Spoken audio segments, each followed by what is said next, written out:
Hey guys, how's it going? Today we're going to be taking a look at the Kraken Hybrid bass from Solemn Tones. And man, this thing kicks some ass.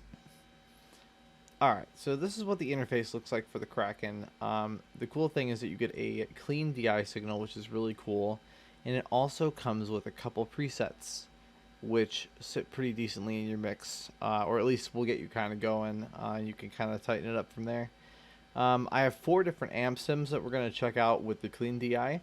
And kind of go through like different styles. I have like 5 different MIDI bass riffs that I've composed, and we'll also take a look at one of my compositions from my metal project to see kind of how I've used this in an actual like application of something. So basically, I want to talk a little bit more about the interface real quick. You have the Swift feature, which kind of alters the way that the bass like reads the MIDI information, or how it like so it'll sound different, and we'll take a look at that in a second. But you also have the tone section, which has the EQ, which is really nice. Change the output. You can also do this enforce feature, which will add a sine wave, a square wave, and so forth to your underneath of your bass signal. So it's got a lot of cool stuff, and they have a bunch of different articulations you can use as well, so that is handy. And one of those being slap bass. As a matter of fact, you can do a 4 slap, and there's 4 varieties of that feature as well, so that's kind of cool. That's more useful for kind of like just testing out what might sound cool with slap, because honestly, it can be kind of a bit much, but it's still a cool feature. What I like to personally do is I always use this one, the string noise. It'll kind of emulate like the drag of your fingers and whatnot, and the sliding and the rattle of the bass guitar itself. So, and you can adjust how much you want, of course, so that's cool. Let's check out how the bass sounds with just the default settings and the clean DI signal.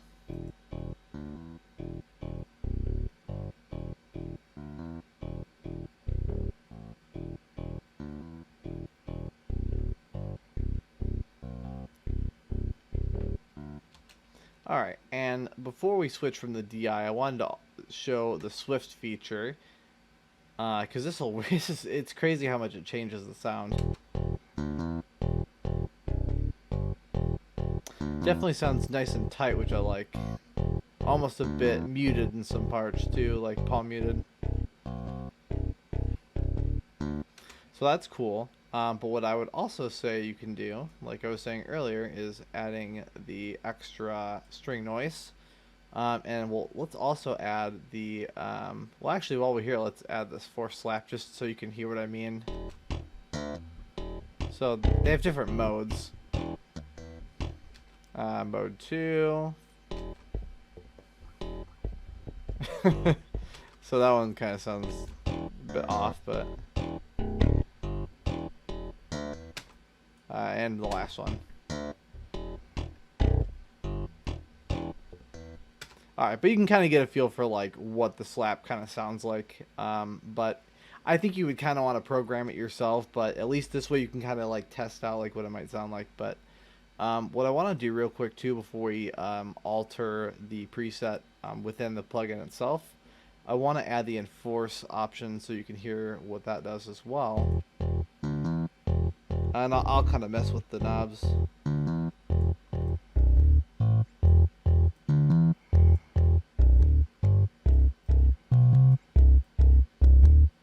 See, it kind of starts to sound a bit crazy. Change the wave.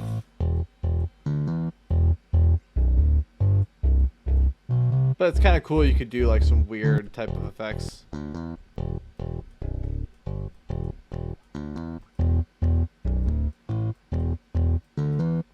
This one's giving me some video game vibes for sure. Okay, so yeah, there's a lot of stuff you can kind of do, and we haven't even gotten through anything other than just the default DI setting here. So, with that being said, let's change it to another preset here, and I'm also going to I'll play this with like 1 or 2 of them, and then I'm going to switch the MIDI so you can hear a couple of the different types of melodic examples that I have here. you get some of those string noises you can hear in there now because of the option here. Kind of turn down a little bit.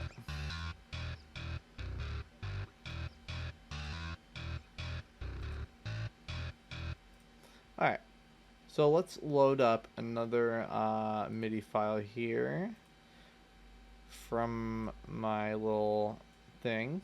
Alright, so I'm not sure what tempo this one was supposed to be at, so we're gonna we might have to adjust that as we go here. Alright. Oh, and I might have to adjust the octave. I can't remember how I did this, to be honest. Yeah.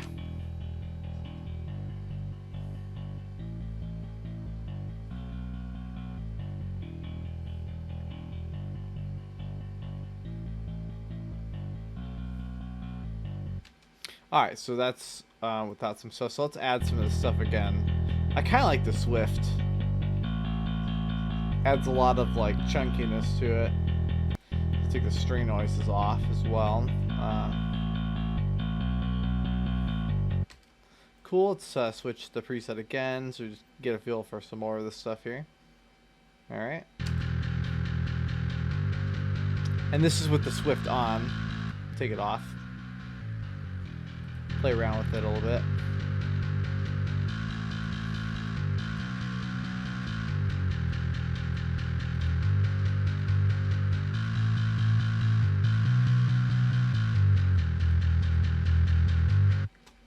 Alright, let's do another preset. We'll kind of go default a little bit.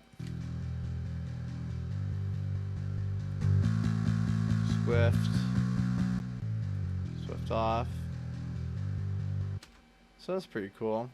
Now, I did mention that I have a couple of amp sims that I want to run this through as well. So I think that we should kind of mess around with that as well. So what I'm going to do is pull up another one of my MIDI files here that I have, just to kind of keep things from getting too repetitive, because I know how that could be with videos like this.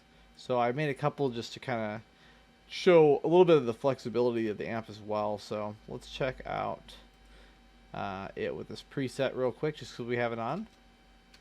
Oh, except we should raise it to the correct octave. And also, now that I'm remembering, this one's slower. Not that slow, though.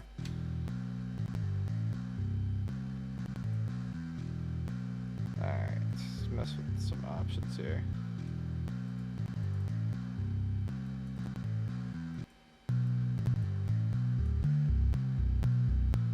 Okay, so let's go to the clean DI. And let's mess around with some of these amps that I was talking about earlier. So, first contender is the Ampeg Classic here. So let's check that out. Also, let's open that up.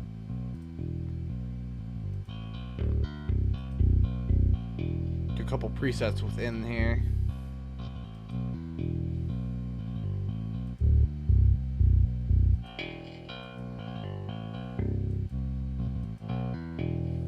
Okay.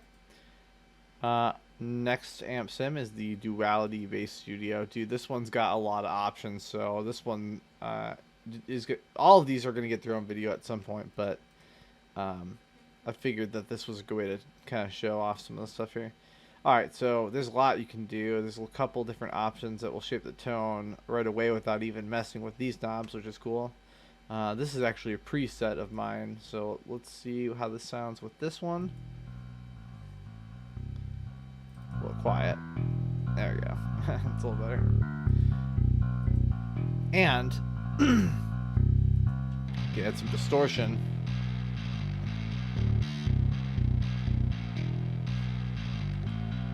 Change if it's pre or post, which is also nice.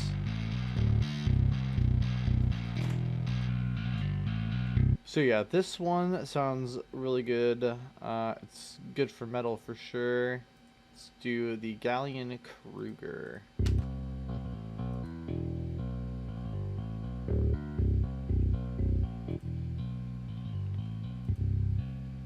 Couple presets from here. Now, one thing I want to do, I want to test the Swift out with it. Oh. Oh god, there's some weird shit going on. Okay, so definitely not that. That still sounds interesting, but maybe like really low. Alright, so the next one that I'd like to do is the Parallax Bass plugin, which is pretty sweet, but I'll give us a nice fresh MIDI file here to work off of. I'm trying to remember, this one's I think more of a funky kind of melody, so let's maybe pop. Well, I think it's actually already set on kind of a funky type thing, so let's check it out.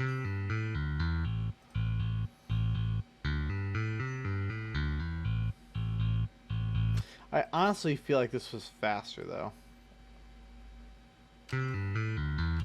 Like even faster. Yeah.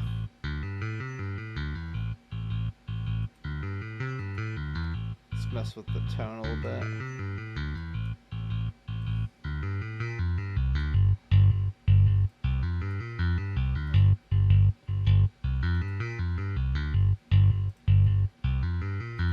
Close smooth for a second. Alright, so that's cool. Let's see some presets within Parallax, because Parallax is crazy, man. This bass plugin is so sick.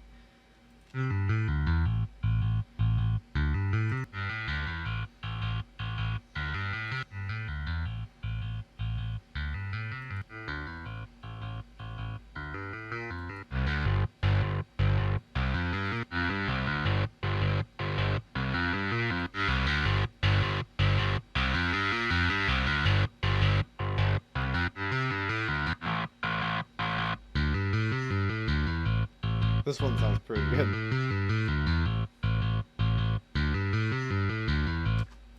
So yeah, that's pretty crazy to me. Like, it's not the most expensive bass plugin for sure. It's like, I think $89, so it's not terrible, and I feel like it sounds pretty sick. I mean, I do use real bass in my recordings now, at least for things that are like guitar oriented.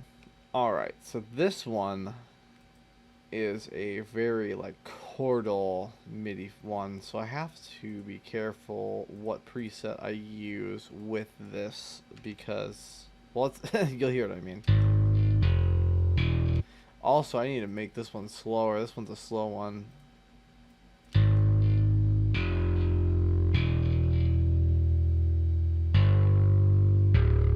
Like a very looming sort of bass line.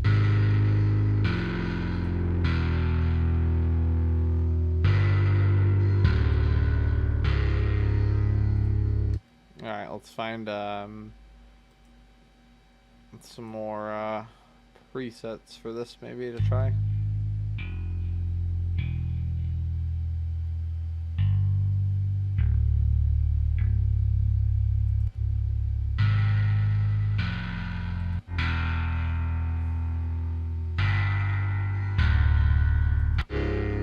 Oh, whoa.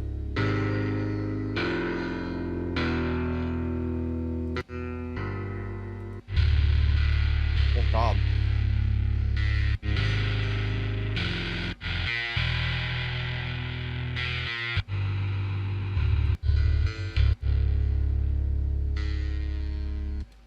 So yeah, you can really start to hear a lot of different subtleties come out with the Parallax, but I feel like it sounds good with all of them, and honestly, I like the presets too, so I would say that I am definitely pleased with the way that this particular plugin sounds. They have another bass plugin, I think it's called the Loki 2. I have not tried that out yet, but in the future I would definitely love to do that.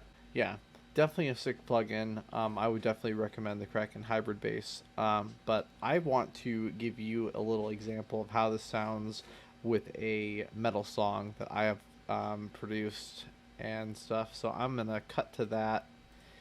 And yeah, let's check that out. Alright, so we are going to start listening to the full mix of the song, starting from the intro where all the instruments kick in.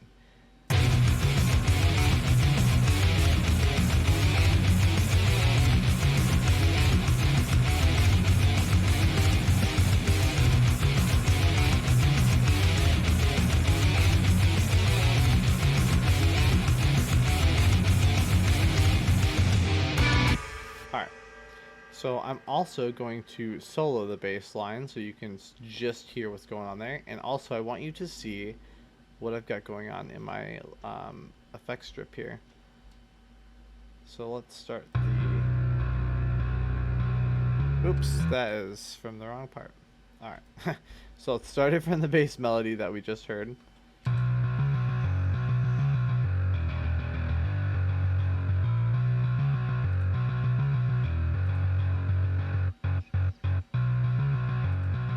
Just so you can hear what it sounds like without the stuff. So Neutron Elements is doing a lot of the hard work, to be honest.